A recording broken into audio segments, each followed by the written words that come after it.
सतना में एक बुजुर्ग महिला से 1,51,00,000 रुपए की धोखाधड़ी का सनसनीखेज मामला सामने आया है। यहाँ की 91 वर्षीय गायत्री देवी ने पुलिस अधीक्षक को शिकायती पत्र सौंपते हुए आरोप लगाए हैं कि 40 दिन बाद भी केयर टेकर संजय पयासी के खिलाफ एफआईआर नहीं की गई है। महिला का आरोप है कि 19 अगस्त को कोलगवा पुलिस को लिखित शिकायत देकर उन्होंने केयर टेकर संजय पयासी पर 1,51,00,000 की धोखाधड़ी करने के आरोप लगाए थे। आरोप है कि कूट रचना कर केयर टेकर उनके बैंक अकाउंट में नॉमिनी बना, उसने फर्जी हस्ताक्षर कर चेक बुक हासिल की और इन्हीं फर्जी चेक से 1,51,00,000 रुपए अपने अकाउंट में ट्रांसफर कर लिए। इसलिए उन्हें इस कैश ट्रांसफर का इंडियन बैंक की रीवा रोड स्थित सांधिकालीन ब्रांच से मोबाइल अलर्ट मैसेज नहीं मिला।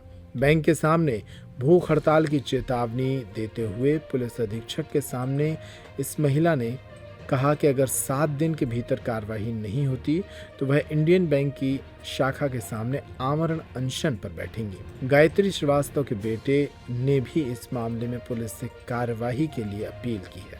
फ्रॉड भूटान में रहती थी और सब ठीक है। ऐसे ही मेरी तबीयत भी खराब हुई। अब आपका बच्चों के पास में हूँ, बच्चे मेरे पास हैं। मेरे साथ एक आदमी कभी कभी आता था, वकील था वो, संजय पयासी करके आता था तो पूछता था कोई काम हो तो बता दीजिए। कभी जो बात है कह देते थे, कभी हॉस्पिटल जाना कभी तो इससे ज़्यादा कोई कभी सब घरेलू कोई काम से हमने नहीं दिया। वो पता नहीं कहाँ सब हमारा घर का बर्बाद कर दिया, बच्चों के खिलाफ क्या क्या बातें करा। तो ये सब मेरे पैसे तो मैं चाहती हूँ कि जो उसने फ्रॉड किया है उसको निकाल किया जाए और मेरा पैसा दिलाया जाए। मैं बहुत परेशान हूँ, मैं बहुत परेशान। क्या क्या फ्रॉड किया उसने? मेरा फ्रॉड किया है इतना कि मेरा घर का दरवाज़ा तोड़ा, सब कुछ करा और सब करके बहानाबाजी करता रहा। और यहाँ हम तो घर में कभी नहीं बताए थे हम कुछ कर रहे हैं, ऐसा कुछ नहीं बताया, कभी हमको नहीं बताया।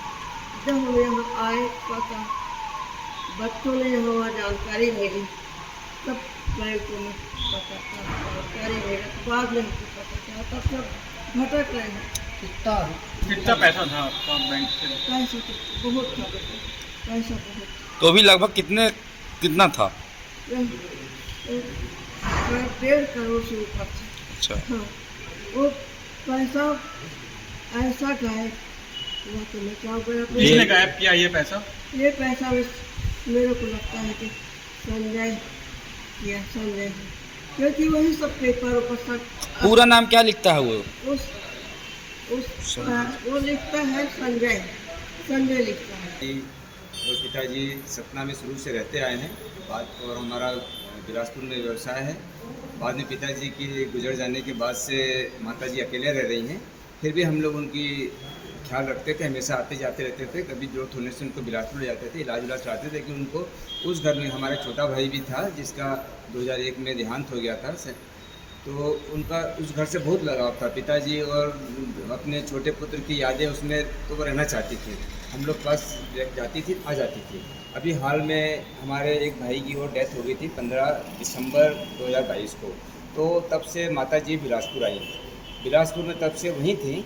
जब सब कुछ हो गया तो फिर 21 जुलाई को हम लोग सतना आए माताजी को लेके, इसलिए कि अब उनको अकेले सतना रहना नहीं, बिलासपुर में ही रहना है। तो बिलासपुर में रहेंगे तो सब अपने अकाउंट वगैरह को बिलासपुर ट्रांसफ़र कर लें।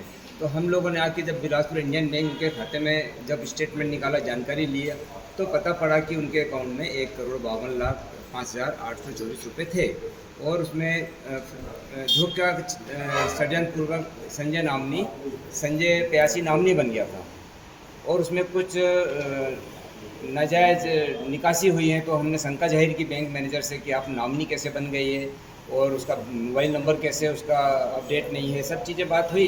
तो उन्होंने कहा कि निकास जो भी डीलिंग नियमानुसार हुई है और नामनी बता नहीं पाए क्यों संजय पयासी बना। फिर हमने नामनी अशोक श्रीवास्तव को बनाया और माताजी का जो मोबाइल नंबर अपडेट कराया। इसके बाद हम बिलासपुर चले गए। बिलासपुर चले गए, वहाँ जब जाके हमने उस अकाउंट को ट्रांसफ़र कराने हेतु आवेदन किया तो वहाँ बैंक मैनेजर ने कहा कि ये उस अकाउंट में तो मात्र 1,05,000 है। तो हमें बड़ा आश्चर्य हुआ। हमने कहा नहीं, उसमें 1,52,00,000 है। तब उसने बताया कि 31 जुलाई को 70 लाख रुपए एवं 2 अगस्त 23 को 81 लाख रुपए संजय प्यासी नाम के व्यक्ति ने अपने अकाउंट में बाई चेक ट्रांसफ़र किया है इंडियन बैंक की उमली शाखा में।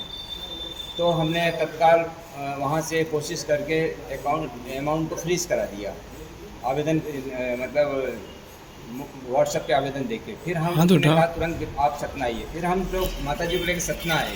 सतना आने के बाद जब हमने इस सारी कार्रवाई के लिए बैंक गए, सब गए, हमने एसपी को आवेदन दिया, कोल्हुआ थाना प्रभारी को दिया, सीएसपी को आवेदन दिया और 1.25 महीने तक, 1.5 महीना हो गया, अभी तक एफआईआर भी दर्ज नहीं की गई और उनके द्वारा कहा गया कि आप कोर्ट में चले जाइए।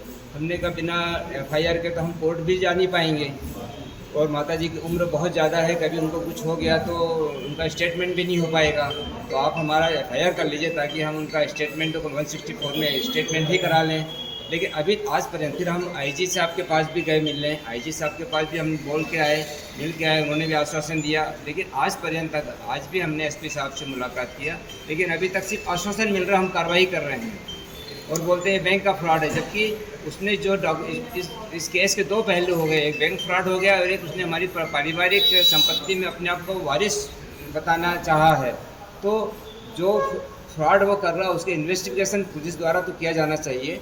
बैंक से भी जो अगर बैंक ने फ्रॉड किया तो उसका इन्वेस्टिगेशन भी तो पुलिस को करना चाहिए। तो हमारा यही है कि हमें न्याय नहीं मिल रहा है और अब न्याय ना मिलने की स्थिति में अब हमारा सारा परिवार हम अनशन पे भूख हड़ताल बैठने की सोच रहे हैं। अगर 1 आध हफ्ते में अगर इसमें कुछ निराकरण नहीं होता, हम सब परिवार बैंक के सामने भूख हड़ताल पर बैठने का मन बना रहे हैं।